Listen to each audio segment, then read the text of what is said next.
Hello everyone, this is your friend Akhilesh Dhakad and once again welcome to our official YouTube channel Chayan Sankalp. दोस्तों बात की जाए आज के सेशन की तो आज हम लोग बहुत ज़्यादा इंपॉर्टेंट सेशन डिस्कस करने वाले यानी कि उसकी सीरीज स्टार्ट करने वाले वो है मोडाल्स की।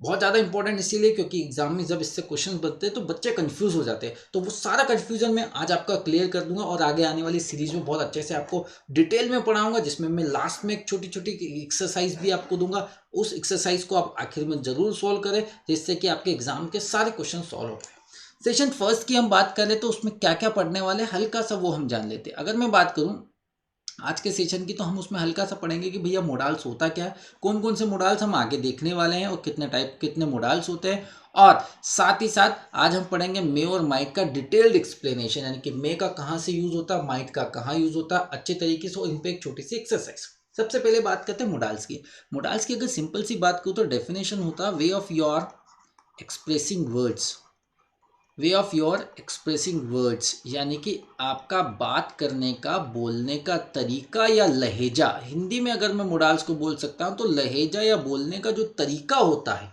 जिसमें कि आप एबिलिटी या कैपेबिलिटी यानी कि आप अपनी क्षमता को दर्शाते हो, परमिशन यानी कि आज्ञा लेते हो तो किस तरह से बोलना है, किन शब्दों का प्रयोग करना, वहां पर पॉसिबिलिटी यानी कि संभावना की बात करते हो, ऑब्लिगेशन या ड्यूटी यानी कि दायित्व की बात करते हो, कंपल्सन यानी कि अनिवार्य या मजबूरी की जब आप बात करते हो, इन शब्दों का समावेश यानी कि इनके बारे में आप जानकारी लेते हो, इनसे रिलेटेड कुछ बात करते हो, तो जो वर्ड्स यूज होते हैं वो होते हैं मोडाल्स। आपको पता है मोडाल्स कौन कौन से होते हैं, मैं आपको आगे बताऊंगा सारे मोडाल्स कौन कौन से होते हैं। ठीक है, आज के जो सेशन फर्स्ट है उसमें हम मे और माइट को डिटेल पढ़ने वाले हैं। सबसे पहले बात करते हैं मोडाल्स के बारे में।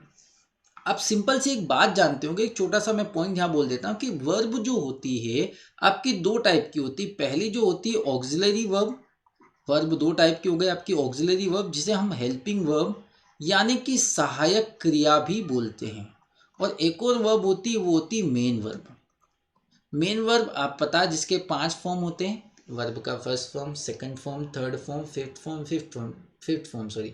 Example go, went, gone, going, goes, take, took, taken, taking, takes. ये तो हो गए आपके मेन वर्ब। तो हम मेन वर्ब नहीं जान रहे, हम बात करेंगे ऑक्सिलरी वर्ब यानी कि हेल्पिंग वर्ब। तो यहाँ पर आप ऑक्सिलरी वर्ब लिख सकते हो। ठीक है, मैंने पूरा नहीं लिखा, ऑक्सी लिख दिया। ठीक है, तो ऑक्सिलरी वर्ब की बात करेंगे। तीन टाइप्स के होते हैं ऑक्सिलरी वर्ब या हेल्पिंग वर्ब। सबसे पहली बात हम करते हैं प्राइमरी वर्ब्स, फिर हम जो आज का हमारा जो सेशन जिसकी सीरीज हम स्टार्ट करने हैं वो मोडाल्स और सेमी मोडाल्स की बात करेंगे। तो auxiliary verb is am are, was were, has have, had, do does, did, ये होती है आपकी प्राइमरी वर्ब जिनके बारे में आप जानते हो, और हमारा सेशन आज का नहीं है, इनको हम और कभी पढ़ेंगे डिटेल में। मोडाल्स की हम बात करेंगे। मोडाल्स मैंने बता दिया अभी होता क्या है, एग्जाम्पल हम देख लें, can, could, may, might, shall, should, will, would ought to और मस्ट। अगला है आपका सेमी मोडाल्स। पहली बात तो ये सेमी मोडाल्स इसलिए कंसिडर होते हैं क्योंकि ये मोडाल्स और मेन वर्ब दोनों ही तरीके से काम करते हैं। किस तरह से, दोनों तरीके से कैसे काम करते हैं मैं जब इनको पढ़ाऊंगा, जब हम आगे की सीरीज अगले सेशन में जब डिस्कस करेंगे तब अच्छे से एक्सप्लेन करूंगा। वो होते हैं आपके नीड, डेयर और यूज टू। ठीक है मेरे प्यारे दोस्तों, बट आज का जो सेशन है वो है मे और माइट का, तो इनको अच्छे से कॉपी में नोट डाउन कर लीजिए या स्क्रीनशॉट ले लीजिए। हम आगे आगे हर अलग अलग सेशन लेते जाएंगे। जैसे आज मे और माइट का है तो कल के सेशन में हम कैन, कुड का, फिर शुड और टू और मस्ट का डिस्कस करेंगे, तो डिटेल में मैं बहुत अच्छे से आगे बताऊंगा। तो अभी हम शुरुआत करेंगे मे और माइट का। अभी से बता देता हूँ, आखिरी में एक छोटी सी एक्सरसाइज रखिए वीडियो के आखिर में, उसको जरूर आप सॉल्व करें, हम मिलकर सॉल्व करेंगे, तो आखिर तक आप वीडियो में बने रहिए।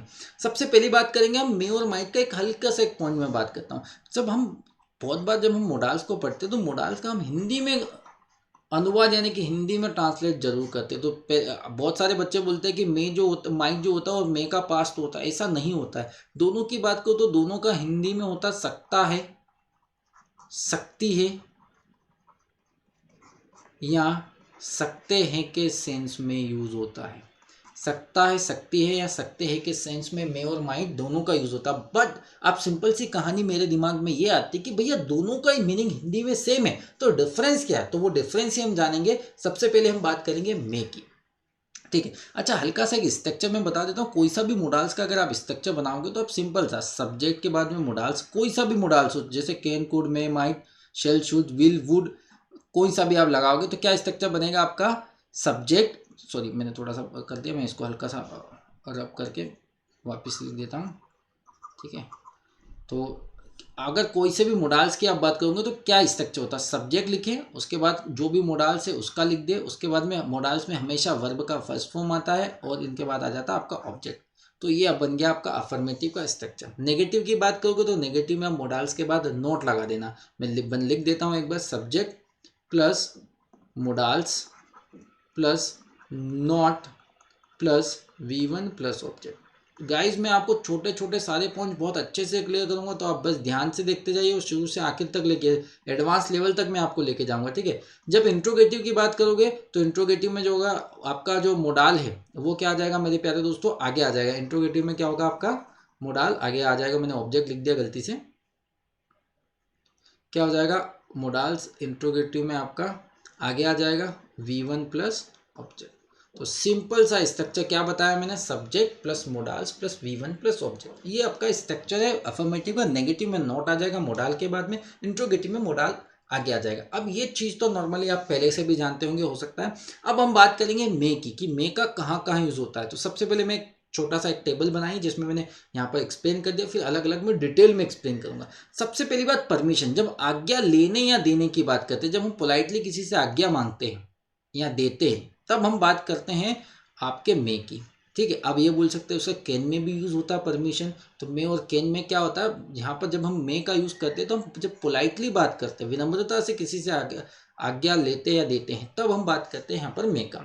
ऑप्टेटिव सेंटेंस, ऑप्टेटिव सेंटेंस यानी कि इच्छा सूचक शब्दों की जब हम बात करेंगे तो यहाँ पर भी हम किसका यूज करेंगे, ऑप्टेटिव सेंटेंस। इच्छा सूचक शब्दों में मैं आगे एक्सप्लेन करूंगा। जब विश की बात करते हो यानी कि कोई इच्छा की बात करते हो, ब्लेस यानी कि आशीर्वाद की बात करते हो, जब आप किसी के लिए कोई प्रार्थना करते हो, प्रे करते हो, या किसी को आप श्राप देते हो, कर्ज देते हो, तब हम जब बात करते हैं तो वो आते हैं ऑप्टेटिव सेंटेंस। अगला है पॉसिबिलिटी। पॉसिबिलिटी की बात करें यानी कि जब हम कोई भी काम होने की संभावना की बात करते हैं तब हम यूज करेंगे मे का। पर्पस की यानी कि उद्देश्य की बात करेंगे, कोई उद्देश्य या कोई काम करने का कारण है, तब हम उसकी बात करेंगे मे की, ठीक है। तो ये होप आपको 4 पॉइंट समझ में आ गए, परमिशन, ऑप्टेटिव सेंटेंस, पॉसिबिलिटी और पर्पस। सबसे पहले बात करेंगे हम परमिशन की। सिंपल से मैंने एग्जांपल दिया है। जैसे पहला एग्जांपल है, बचपन से जो हम बोलते आ रहे हैं स्कूल में, मैं कम इन सर या मैं कम इन मैम, क्या मैं अंदर आ सकता हूँ। सेकंड है, मे आई यूज योर मोबाइल, क्या मैं आपका मोबाइल यूज कर सकता हूँ। मे आई वॉच दिस मूवी, मान लो आपके घर में आपके पापा मूवी देख रहे हैं और आप देख रहे हो और आप उनसे परमिशन है, क्या पापा मैं मूवी देख सकता हूँ। पापा अगर परमिशन दे देंगे हाँ तो आप देख सकते हो, नहीं तो आप नहीं देख सकते हो, ठीक है। ये मे का होता है यूज।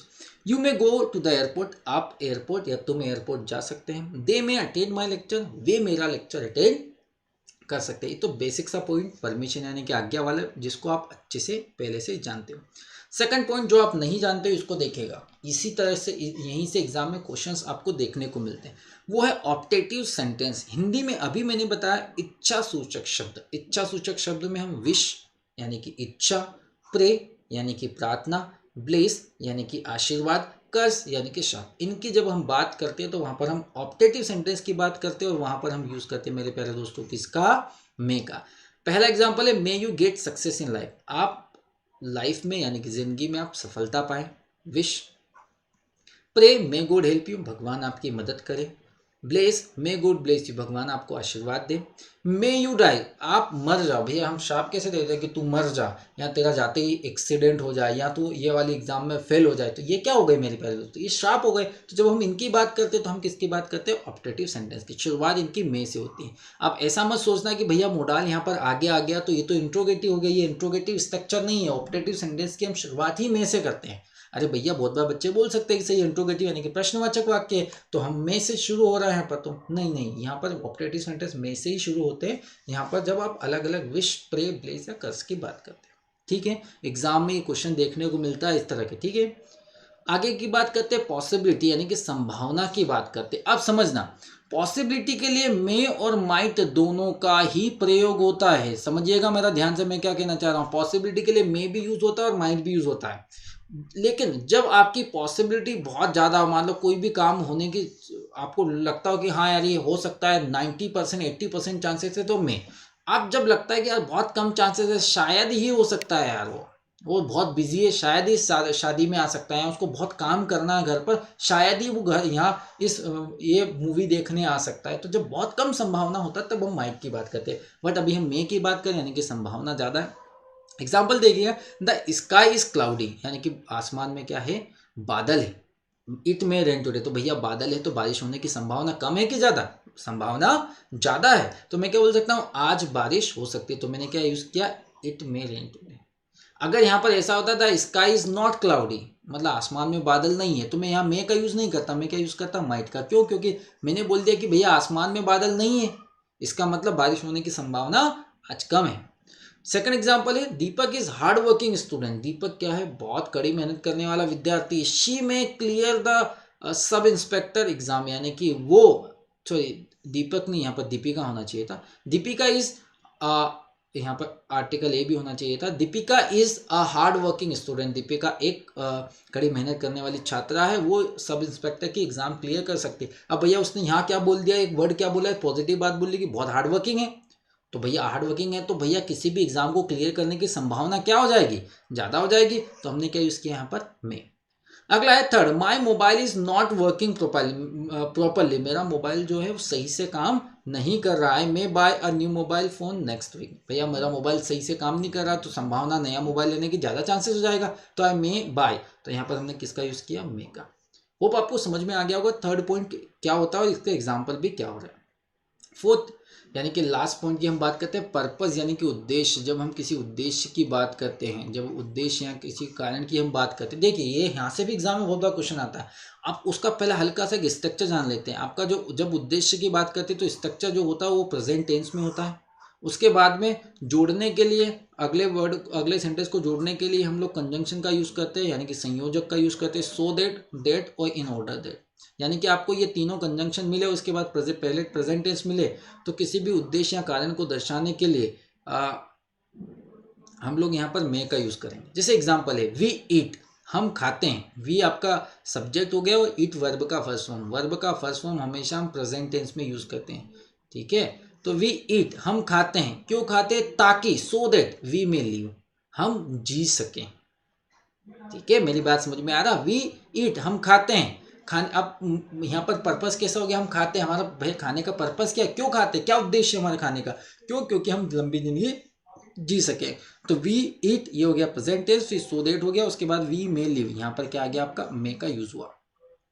ही वर्क्स हार्ड, वह कड़ी मेहनत करता है। इन ऑर्डर डेट, क्यों, क्या उद्देश्य, किस कारण करता है, he may get select in the exam, ताकि वो एग्जाम में क्या हो जाए, सिलेक्ट हो जाए। तो यहाँ पर हमने क्या यूज किया, मे का।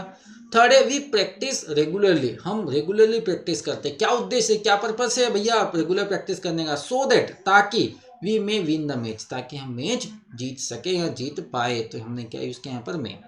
आखिरी एग्जाम्पल है, I study that I may get first position in the class, मैं पढ़ाई करता हूँ, मैं स्टडी करता हूँ, क्यों, दैट, ताकि, I may get first position in the class, मेरी क्लास में क्या आ जाए फर्स्ट पोजीशन। तो फोर्थ पॉइंट कौन सा आ गया आपका, पर्पस, ठीक है।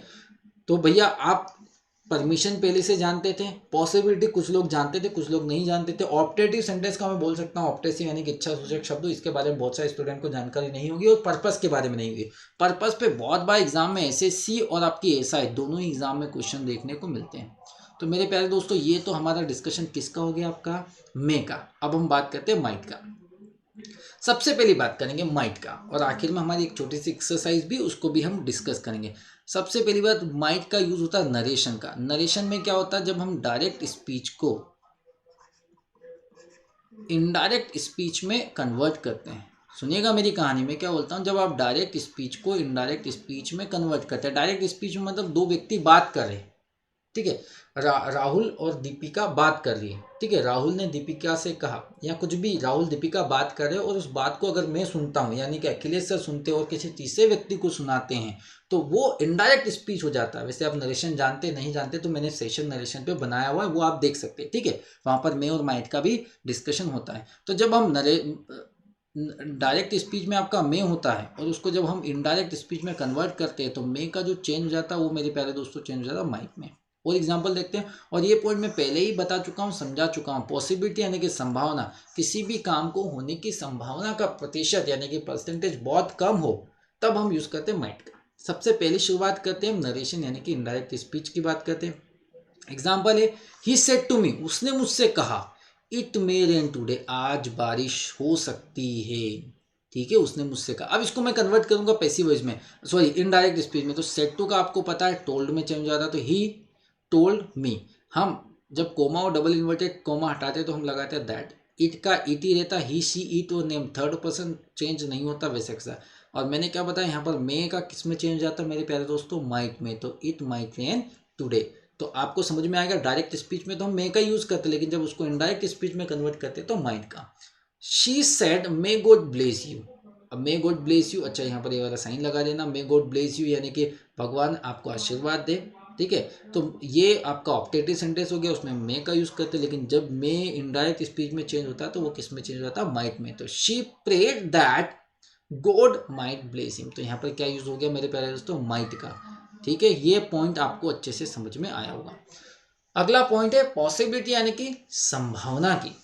एग्जाम्पल आप समझिएगा, ही इज टू सेल्फिश, वो बहुत ज्यादा सेल्फिश है, यानी कि खुद के ही में ही बिजी रहता, बहुत ज्यादा selfish. He might help you, वो शायद ही, आप भैया आपने बोले कि वो सेल्फिश है, वो खुद के ही काम करवाना या निकलवाना जानता है, तो वो कैसे आपकी मदद कर सकता है। तो ही इज टू सेल्फिश, वो बहुत ज्यादा सेल्फिश है। ही माइट हेल्प यू, वो शायद ही आपकी हेल्प करे या कर सके।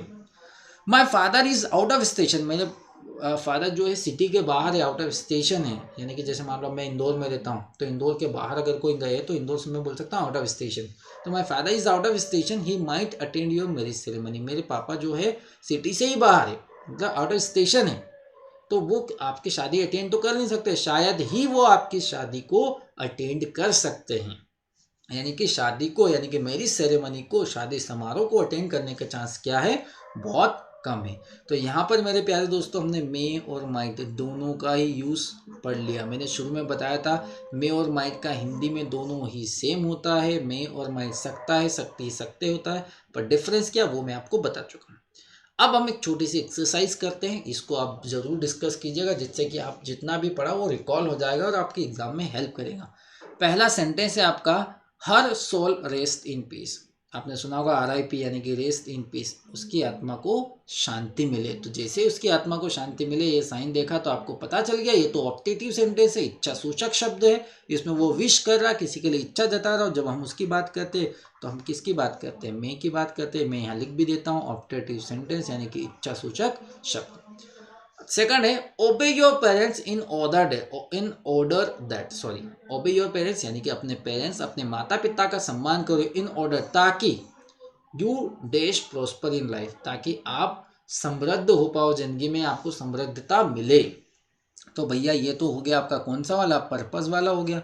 पर्पस में हम क्या पढ़ते हैं कि भैया शुरू में प्रेजेंट टेंस होना चाहिए, ठीक है, और उसके बाद में इन ऑर्डर दैट, सो या दैट होना चाहिए, उसके बाद में जो भी आता वो यूज होता मे। तो क्या हो गया, obey your parents in order that you may prosper in life.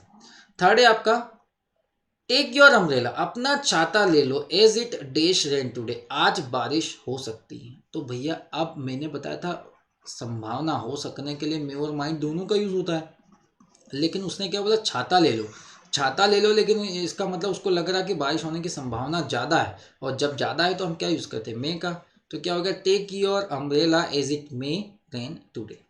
अगला है fourth, she said that she dash go to Bhopal. तो भैया शी सेड दैट जैसे देखा तो आपको पता चला है, तो इनडायरेक्ट स्पीच का स्ट्रक्चर है, पैटर्न है। तो आप मे की जगह पे क्या यूज करोगे, यहाँ पर माइट यूज करोगे। तो क्या हो गया, she said that she might go to Bhopal. अगला है she came here so that she dash meet her children. ठीक है, सॉरी इसको ऐसा कर लीजिएगा, शी कम्स हियर, इसको ऐसा कर दीजिए, she comes here so that she dash meet her, वो यहाँ आती है ताकि वो अपने बच्चों से मिल सके। तो प्रेजेंट टेंस हो गया और सो दैट हो गया, तो आपको क्या लगाना है, यहाँ पर मे का यूज करना है। She comes here so that she may meet her children. अगला है sir comma may sorry fill in the blanks I join your group, क्या मैं आपका ग्रुप ज्वाइन कर सकता हूँ। पोलाइटली परमिशन की बात करते हैं, सर बोल दे यानी कि पोलाइटली वो विनम्रता से ही बात कर रहा है या कर रही है। सेवंथ है आपका the examiner says we dash leave when we have finished. Examiner कहता है कि हम चले जाएंगे जैसे ही हम जा सकते हैं जैसे ही हम फिनिश करें तो वी मे लीव, ठीक है। अगला है आई टोल्ड देम, मैंने उससे कहा I dash go if I felt like it but wasn't sure.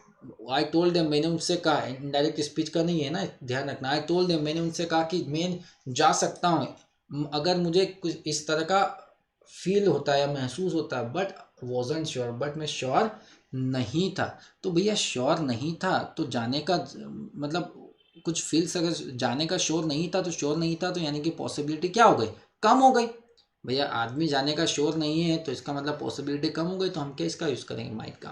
तो मेरे प्यारे दोस्तों ये तो 8 ही सेंटेंस थे, और भी जब मैं आगे सीरीज लेके आऊँगा। आज तो हमने मे माइट को डिटेल में पढ़ा, ठीक है। आगे हम मे बी, माइट बी या मे हैव, माइट है और कैन, कुड, बाकी के मॉडल्स भी हम डिस्कस करेंगे। और आखिर में मैं एक डिटेल में पूरा सेशन जिसमें हम थ्योरी नहीं पढ़ेंगे, सिर्फ क्वेश्चन को डिस्कस करेंगे। तो अब रेगुलर मेरे जितने भी सेशन आ रहे हैं उसको आप फॉलो करते जाइए, पूरा शुरू से लेकर आगे तक देखते जाइए। मैं अलग अलग छोटी छोटी पॉइंट्स बहुत सारे डिस्कस करता हूँ। बहुत सारे बच्चे लगते हैं कि सर ये 4 पॉइंट आपने समझा दिए, हमने नोट डाउन कर लिया, अब हमको एग्जाम्पल नहीं देखा। जब मैं एग्जाम्पल बताता हूँ तो अलग अलग तरीके से उसको समझाता हूँ, उस समझाने के पैटर्न को आपको समझना, ठीक है मेरे प्यारे दोस्तों। और मैं आप छोटा सा पॉइंट आपको बताता हूँ, वैसे मैं कभी बोलता हूँ नहीं, आप सेशन आप देख रहे हो तो जो चैनल है हमारे उसको सब्सक्राइब जरूर कीजिएगा।